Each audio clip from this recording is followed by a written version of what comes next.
Do you love what you do? Do you even like what you do? Or do you kind of hate what you do? So for this week, I am more than thankful that every single thing I get to do in my life, I really, really enjoy it. Some of it I absolutely love. Some of it I really, really like. There is nothing that I have to do in my life that I hate.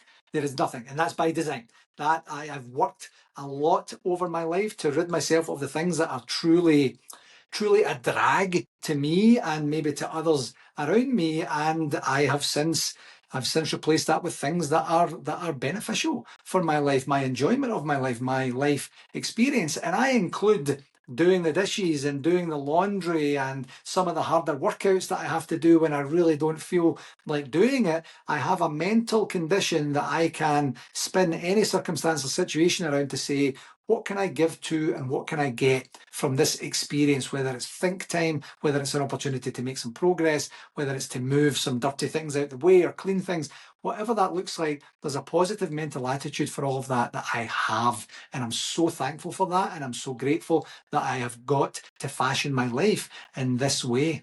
What are you thankful for this week?